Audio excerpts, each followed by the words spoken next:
Kahit sila pa ang mga taong minamahal mo, sila rin ang mga taong nagiging dahilan kung bakit nagiging miserable ang buhay mo. Itago niyo na lang ako sa pangalang Marla, 29 years old. At aminado akong isa akong avid listener ng inyong programa. Gustong-gusto ko ang mga kwentong napapakinggan ko dito. Iba't iba kasi yung mga klase ng kwentong napapakinggan ko dito. Nandiyan yung mga nakakakilig, nakakaiyak, nakakagalit, at kung minsan, may mga nakakatawa rin. Ramdam na ramdam ko yung nararanasan ng mga letter sender sa mga kwento nila. Kung minsan, parang ako pa yung mas nasasaktan kapag mahirap at masakit ang mga pinagdadaanan nila. At dahil halos hindi rin naman nalalayo yung naging experience ko sa buhay nila, naisipan kong ako naman ang magbabahagi ng sarili kong kwento sa programang ito.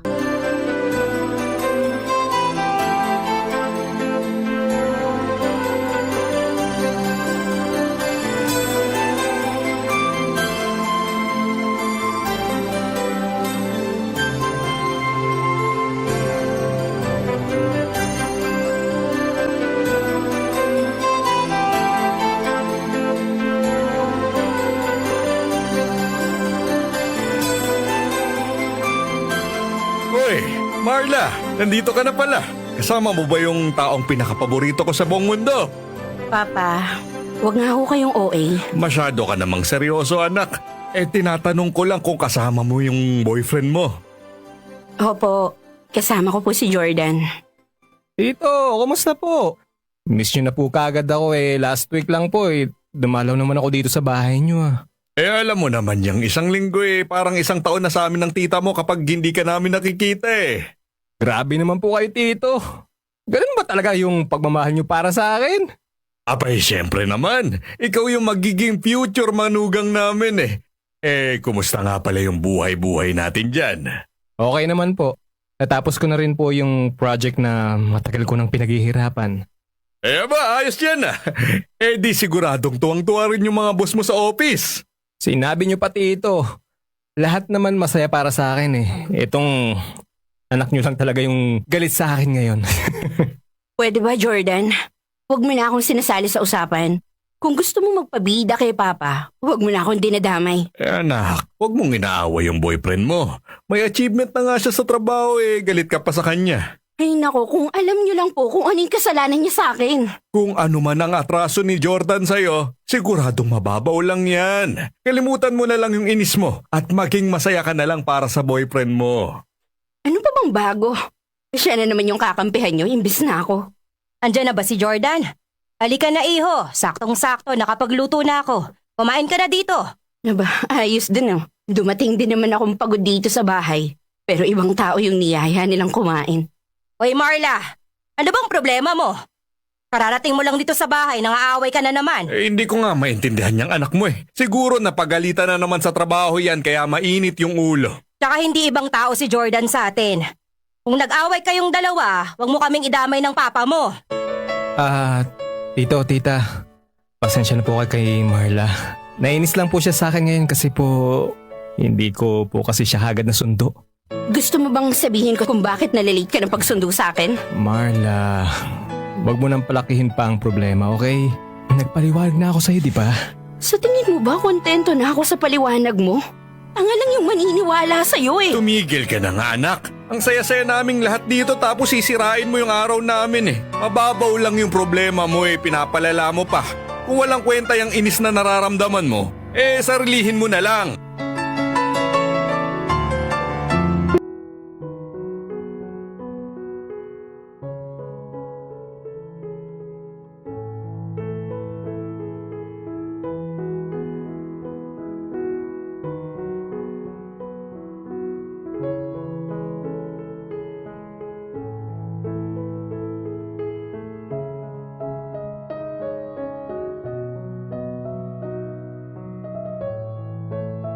Hindi simpleng kasalanan lang yung atraso sa akin ng boyfriend ko noong mga oras na yon. Kaya siya na late sa pagsundo sa akin dahil kasama niya noon yung babae niya at nawala sa isip niyang susunduin niya ako. Matagal na niya akong niloloko Pero kuhang-kuha niya pa rin ang loob ng mga magulang ko. Magaling kasi talagang manguto si Jordan. Kahit nga ako, nagawa rin niyang makuha ang loob ko. At ako naman, tatanga-tanga dahil umaasa pa rin akong magbabago siya. At sa tuwing nag-aaway kami, lagi siya na lang ang kinakampihan ng mga magulang ko. Pero dahil mahal ko pa rin si Jordan at lagi siyang nangangako sa akin na hindi na niya uulitin yung mapanloloko niya sa akin, tinatanggap ko pa rin ang boyfriend ko. Nauto naman niya ako dahil nagagawa pa niya akong kumbinsihin na magsama na raw kaming dalawa. Umasa akong hindi na niya ako lolokohin pa.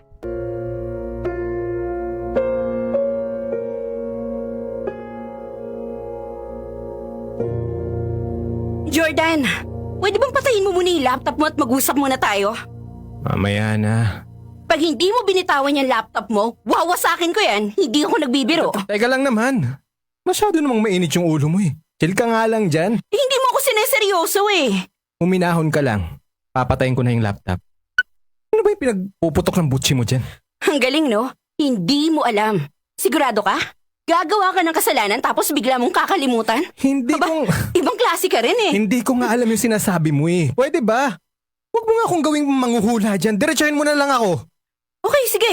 Gusto mo malaman kung ano yung kasalanan mo sa akin?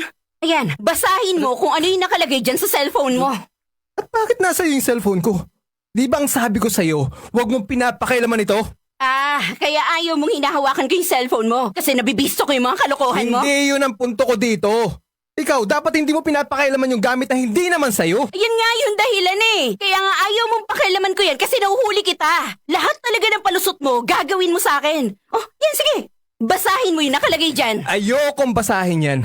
Ipinipilit mo lang yan eh. Ano ba? Pwede ba? Wag mo naman akong ginagawang tanga, Jordan. Kung hindi kaya ng konsensya mo, sige. Ako na yung magbabasa, ha? Wag na. Alam mo, imagination mo lang yan. Ikaw lang yung gumagawa ng multo sa sarili mo eh. Anong imagination ko lang? Alam mo, yun yung problema sa'yo eh. Kahit malinaw naman yung ebidensya, tinatanggi mo pa rin. Oh, tingnan mo yung nakalagay dito, ha? Oh, babasahin ko. Babe, kailan ba ang alis dyan sa kondo ng girlfriend mo para makapunta ako dyan? Ano? Imagination ba yan? Wala namang problema doon. Wala namang masama doon ah. Nagtatanong lang naman kung kailan ka aalis. Yun lang. Ano masama doon? Anong walang masama? Babe, yung tawag niya sa'yo. Tsaka, sino siya para paalisin ako dito sa kondo mo? Ang lakas naman ng loob niya, ah. Oh, di malandi lang naman siya, ganon? Eh, yun naman pala eh. Ano ba pinagpuputok ng butsi mo dyan? Malandi lang pala eh. Kaya di inamin mo nga na nakikipaglandian ka. Ang kapal talaga ng pagmumukha mo, Jordan. Hindi ka na nahiya. Hindi mo na inisip kung ano yung nararamdaman ko sa mga pinaggagagawa mo sa akin. Kasalanan mo yan. Ang hilig-hilig mo kasing tingnan yung mga messages sa phone ko. O tapos ayan, kapag nasaktan ka, ako yung sinisisi mo. Wow, ako pa pala yung may kasalanan kung bakit nasasaktan ako sa pambababae mo. Kung alam lang ng mga magulang ko yung ginagawa mo sa akin.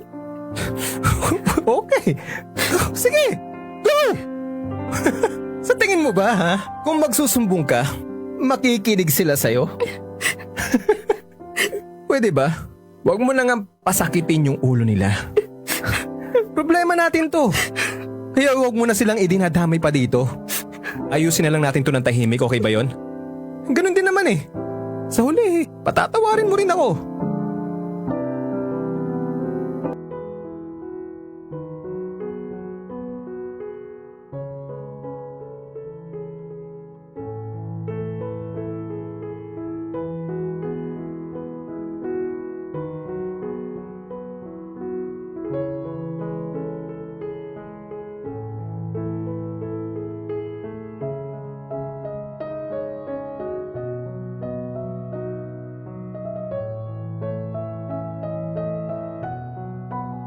Nakita niyo naman kung gaano kakapal ang mukha ng boyfriend ko. At paulit-ulit na lang ang ganitong eksena sa relasyon naming dalawa. At tama rin naman talaga si Jordan. Kahit magsumbong pa ako sa mga magulang ko, hindi rin naman sila makikinig at kakampi sa akin. Siguradong si Jordan pa rin ang lalabas na tama sa kanila. O kaya naman, ang sasabihin nila, maliit na bagay lang yung kasalanan ni Jordan sa akin. Kaya mas magandang patawarin ko na lang daw ito. Pero sa pagkakataong ito, ayoko nang magpatawad. Sawang-sawa na ako. Kaya umalis ako sa kondo ni Jordan at bumalik na ako sa bahay namin. Pero syempre, dahil ibang lakas ng loob ng boyfriend ko at alam niyang siyang kakampihan, makakagawa siya ng paraan para bumalik ako sa kanya at patawarin ko siyang muli.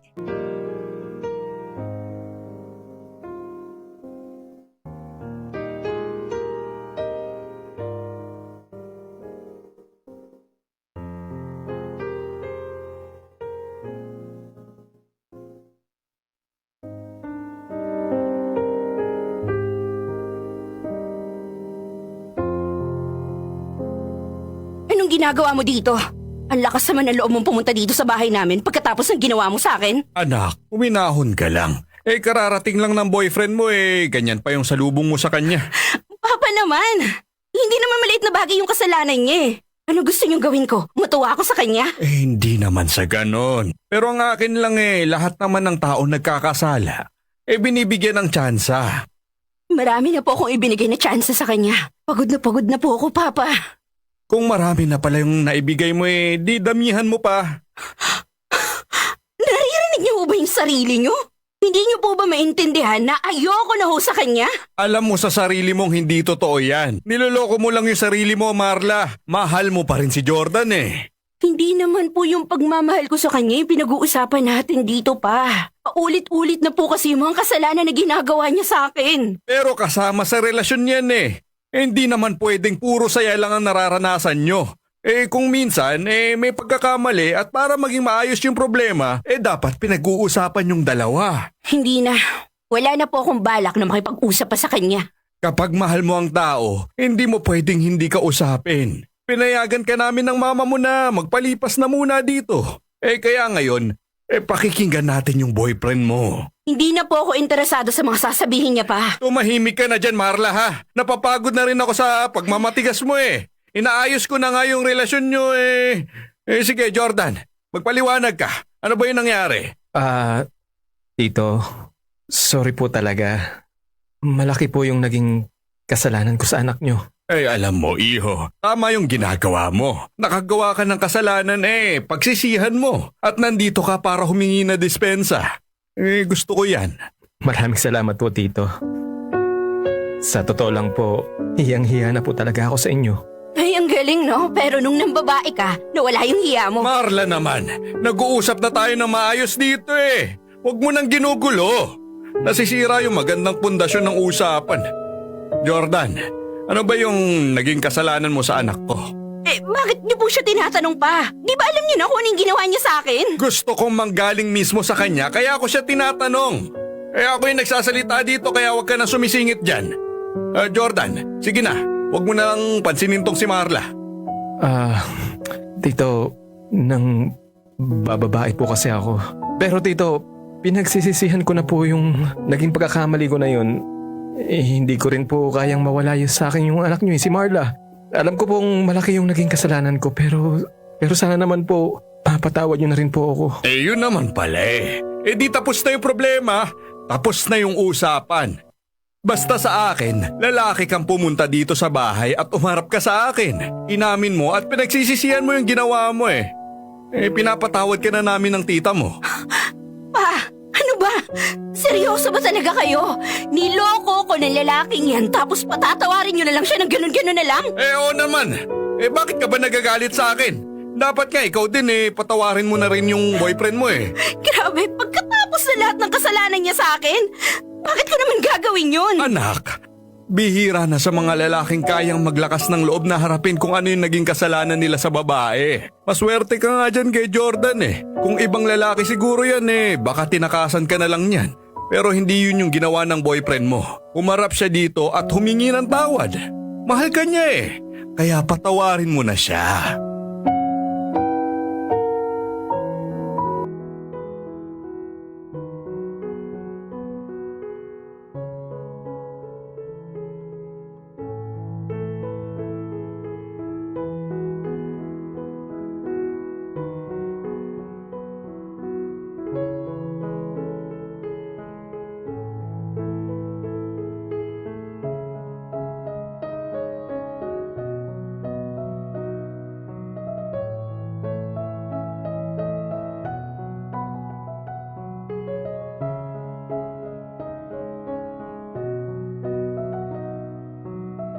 Sigurado akong may mga listeners ngayon na hindi makapaniwala sa mga sinabi ng tatay ko.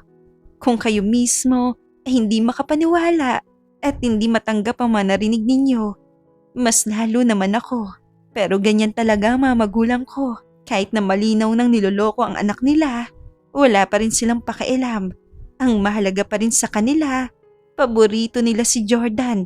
At kahit kailan hindi nila makikitang siya ang may kasalanan. Sobrang sakit na nga yung nararamdaman ko dahil sa ilang beses na panloloko sa akin ng boyfriend ko. Pero mas lalong bumigat pa ang nararamdaman ko dahil siya pa ang kinakampihan ng mga magulang ko.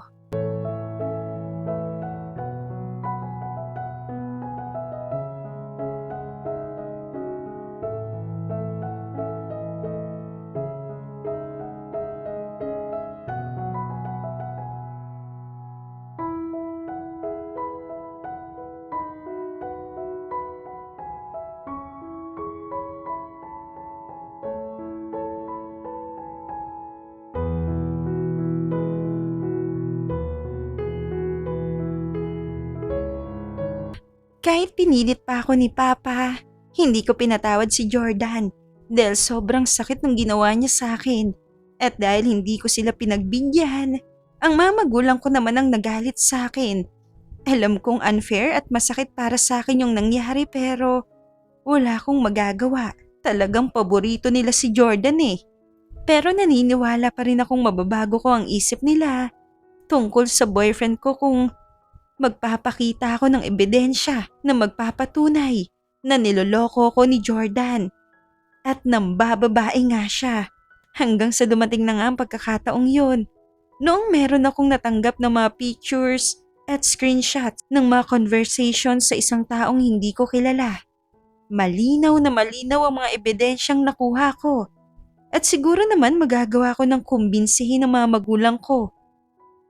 Naiwan ko na si Jordan.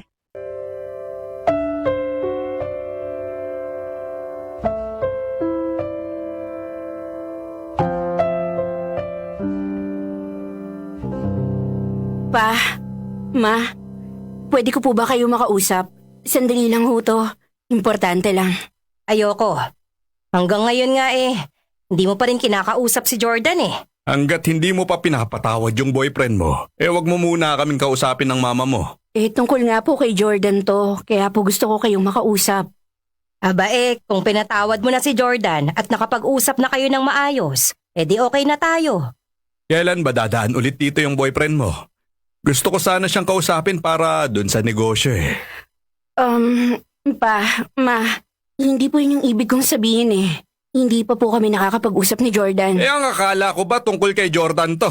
Kung hindi pa kayo nagkakapatawaran, sinasayang mo lang yung oras namin ng mama mo. Pwede po bang pakinggan niyo po muna ako bago kayo magalit sa akin? Ako naman po yung anak niyo rito Marla, huwag mo na kaming dinadramahan dyan. Malinaw kung ano yung gusto namin. Patawarin mo na si Jordan para wala na tayong problema. Pa, sige na nga, hayaan mo na yung anak mong sabihin kung anong gusto niya. Kukulitin niya lang tayo ulit kapag hindi natin siya pinagbigyan Sige na nga. Siguraduhin mo lang na importante tong sasabihin mo sa amin Bali, ito po. Nakikita niyo po ba yung picture na yan? Si Jordan ho yan. At iba't ibang babae po yung mga kahalikan niya dyan. Bakit mo pinapakita sa amin yung mga picture na yan? Papa naman, ipinapakita ko nga sa inyo na nagtataksil sa akin si Jordan Hindi lang siya isang beses na nambababae. Anak naman, baka hindi naman totoo yung mga pictures na yan. Di ba ang dali-daling gumawa ng mga peke ngayon? Ano ba yung tawag sa mga yan? AI ba yun? Ma, hindi po AI o Photoshop yan. Totoo po ang mga yan. May nagsumbong po sa akin at ipinadala po sa akin ang mga pictures na yan. Bakit ba kasi ayaw niyo maniwala sa akin? Kilala mo ba kung sino yung nagsumbong sa'yo? Hindi po pero hindi naman po yung point dito Malinaw po na niloloko talaga ako ng boyfriend ko. Hindi lang po yan. May mga screenshot pa po ako ng mga messages niya, ng mga babae niya. Ay naku Marla, hindi mo na kailangang ipakita sa amin yung mga yan. Kailangan ho, Ma. Para po maintindihan niyo kung ano talaga yung totoong nangyayari. Ayan ho, 3 babae pa po kami pinangakuan niya ng kasal. Hindi pa ba malinaw yan sa inyo? Anak, Napipeke rin yan eh. Malay mo ba kung sino yung nagsumbong sa'yo? Hindi mo nga kilala tapos nagtitiwala ka dyan. Siya na lang po yung taong pinagkakatiwalaan ko. Marla, minsan nga gamitin mo yung utak mo. Bakit ba kasi gusto mong paniwalaang may kasalanan sa'yo si Jordan? Anong klaseng girlfriend ka sa kanya? Ano pang sinabi niyo sa akin? Ako pa rin ba yung mali para sa inyo? Mama, sige na. Ako na lang yung makikipag-usap sa anak mo. Uminit na rin yung ulo mo eh. Ako nang bahala dito. Pagsabihan mo ng maigi ang batang yan at hindi makaintindi. Marla, anak, huwag mo nang palakihin pa tong gulo. Inamin na nga ni Jordan sa atin kung ano yung kasalanan niya eh. Pero hindi lahat ng kasalanan niya inamin niya sa atin pa. Bakit ba hindi niyo maintindihan yun? Dahil hindi naman kailangang pag-aksayahan pa ng oras yan. Ganon din naman yung gusto mong ipaintindi sa amin eh. Niloko ka niya. Pero alam na namin yan eh. At pinapatawad na namin siya. Paulit-ulit na lang tayo eh. At hindi rin ho ako magsasawang ulit-ulitin sa inyong manloloko yung lalaking paborito nyo. Bakit ba siya yung kinakampihan nyo kaysa sa akin? Tama na Marla. Pagod na kami ng mama mo sa'yo. Kung gusto mong matapos na to at matahimik ka na, patawarin mo na lang si Jordan. Alalahanin mo, may pinag-uusapan kaming negosyo ng tatay niya. Ayokong magkaproblema kami. Masyadong sensitive ka lang eh.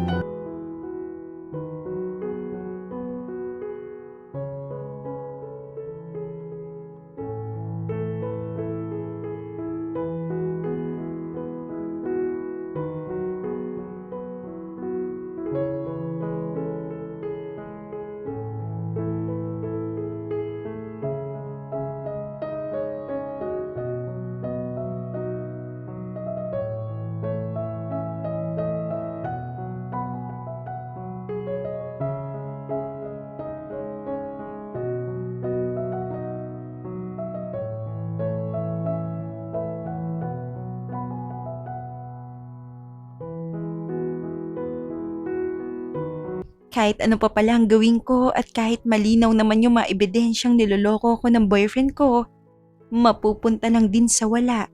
Dahil kahit anong mangyari, siya pa rin ang kakampihan ng mga magulang ko. Hindi ako makapaniwalang parang mas pinapahalagahan pa nila ang relasyon nila kay Jordan kaysa sa sarili nilang anak. At mukhang nangyari to dahil may plano ngang negosyo sina Papa at ang tatay ni Jordan. Ayaw nilang masira yung magiging partnership nila. Nasasaktan ako dahil parang pera-pera na lang ang usapan dito. At wala na silang pakialam sa kung ano ang nararamdaman ko. Kaya lalo pang lumaki ang galit ko kay Jordan. Kahit ano pang gawin niya para suyuin ako. At hindi pa natatapos dito mapaghihirap ko.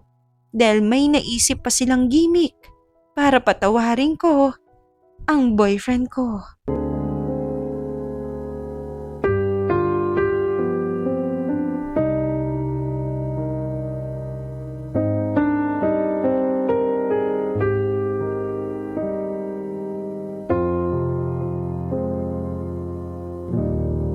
Anong ginagawa mo rito? Di ba ang sabi ko sa'yo, wag mo na akong pupuntahan pa? Marla naman. Hanggang ngayon pa rin ba? Galit ka pa sa akin? Pwede ba kalimutan mo lang yung nangyari? Sinusuyo naman kita eh. Ano? Ang gusto mo, kalimutan ko ng ganun-ganun na lang yung kasalanan mo sa akin? Huwag mo na akong awayin please. Kaya nga ako pumunta dito para magkaayos na tayo. Wow, kaya gustong gusto ko tong si Jordan eh. Boses pa lang nakaka-inlove na. Ang galing manuyo. Alam mo mama, yang si Jordan parang ako rin yan nung kabataan ko pa eh. Kaya ka nga na-inlove sa akin. Ay nako, ikaw talaga. Pinapaalala mo pa yung nagdiligawan pa lang tayo.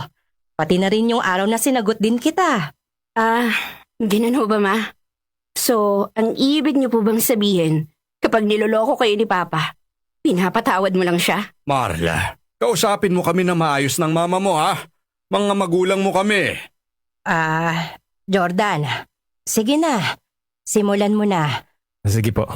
Marla, meron nga pala akong gustong sabihin sa'yo. At sana, huwag mo naman akong tanggihan.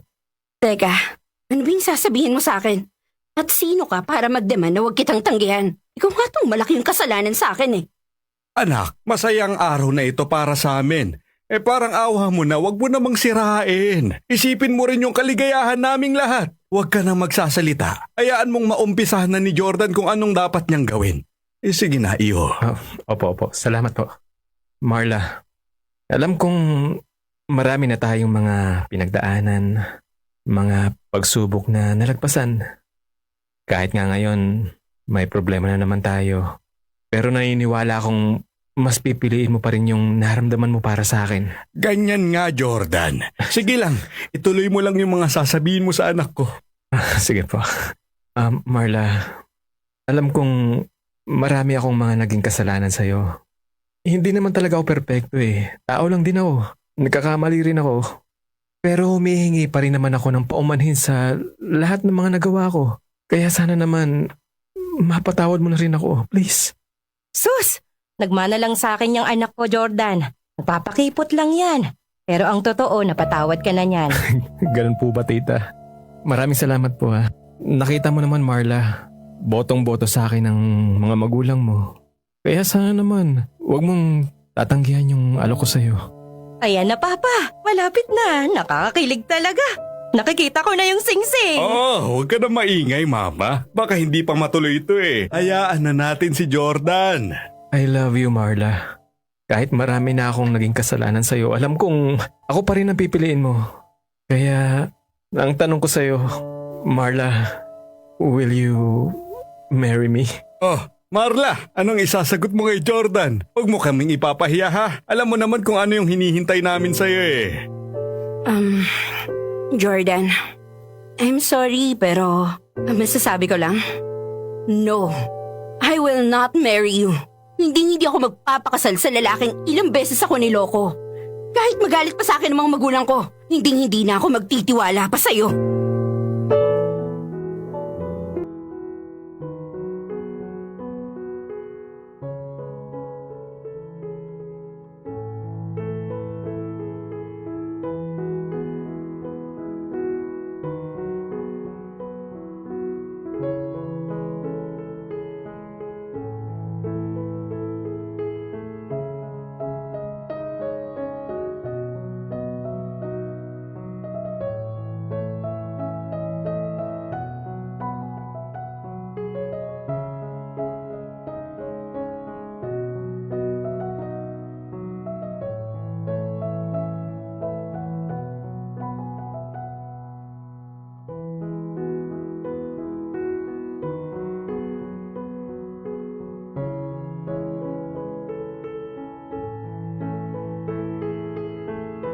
Yung inaasahan nilang masayang gabi ng mga oras na yon, naging parang impyerno ang eksena para sa kanila.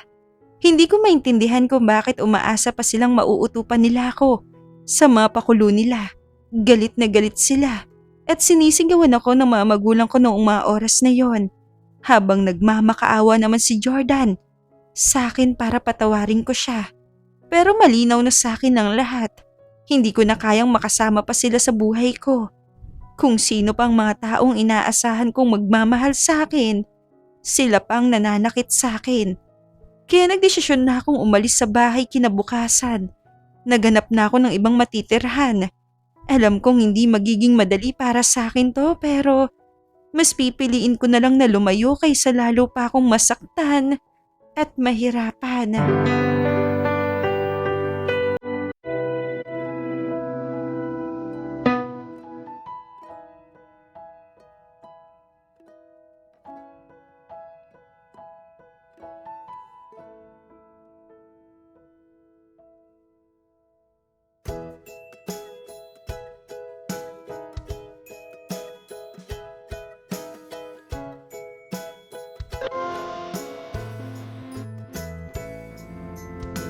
Anak, kamusta ka naman dito sa tinutuloyan mo? Di ka ba nahihirapan? Hindi naman po, Ma. Okay lang naman po ako. Siyempre, medyo masakit sa bulsa yung pambayad sa upa pero kaya ko naman ho. Magsabi ka lang kung kailangan mo ng tulong Magbibigay ako ng pera sa'yo. Hindi na ho, Ma. Kaya ko naman po yung sarili ko. Kailangan ko rin po na matutunang tumayo sa sarili kong mga paa. Hindi pa rin ba kayo nakakapag-usap ni Jordan? Tinatawagan po niya ako pero hindi ko na ho siya sinasagot. At wala na po akong balak pa na makipag-usap ulit sa kanya. Wala na ba talagang pag-asang magkaayos kayong dalawa? Ano ko bang ibig niyo sabihin? Makipagbalikan ho sa kanya? Hindi na ho mangyayari yun, ma. Pero anak, ilang buwan na rin ang nakalipas. Hindi mo pa rin ba siya napapatawad? Matagal ko na po siyang napatawad. Pero hindi na po ulit ako magtitiwala sa kanya. Pero mahal mo pa rin siya, di ba? Bakit ba hindi mo na lang ibaba ang pride mo para magkaayos na lang kayo? Ano ba talaga yung dahilan ng pagpunta niyo rito? Yung kamustahin ako? O pilitin ako na makipagbalikan kay Jordan? Sabihin niyo nga ho sa akin kung ano yung totoo. Ano kasi anak? Nagka-problema na yung binubuo ng negosyo ng papa mo at ng daddy ni Jordan. Oh, ano na ho sa akin?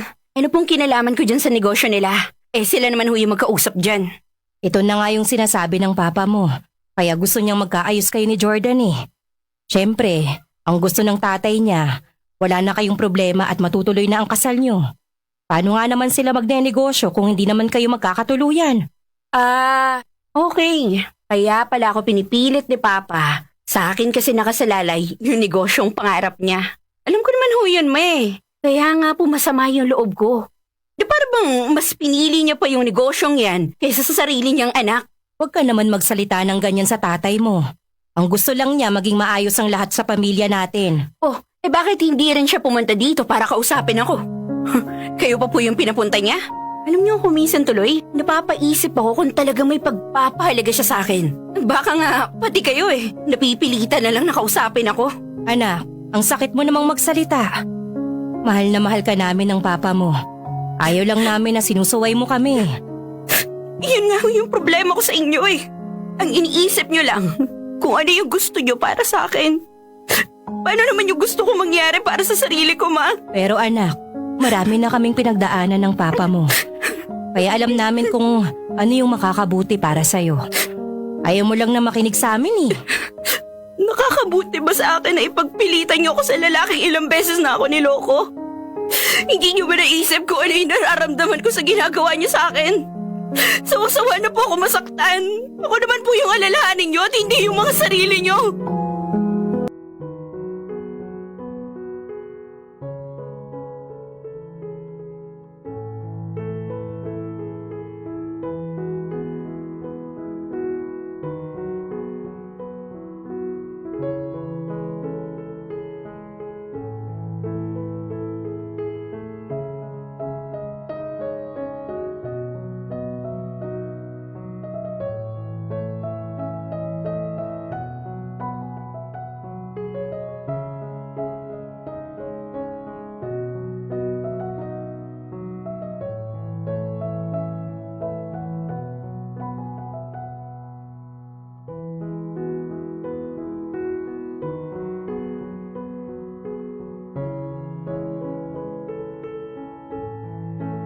Alam kong mapupunta rin naman sa walang mapag-iyak ko dahil para naman sa kanila, sila ang tama at ako ang mali. Pero inaasahan ko na rin hindi ako papakinggan ni Mama at mas lalo pang sumama ang loob niya nung umalis ako. Masakit para sa akin pero kailangan kong manindigan sa naging desisyon ko. Alam kong lalo lang akong masasaktan kung pumayag ako sa gusto nilang mangyari. Hindi ko nahahayaan na silang masunod pa at sila ang magdidikta sa buhay ko. Gagawin ko ang lahat para mahanap ko naman ang sarili kong kaligayahan at ibibigay ko lang ang sarili ko sa taong karapat-dapat sa pagmamahal ko. Hanggang dito na lang muna at maraming salamat sa pagkakataong maibahagi ko sa inyo ang kwento kong ito. Nagmamahal, Marla.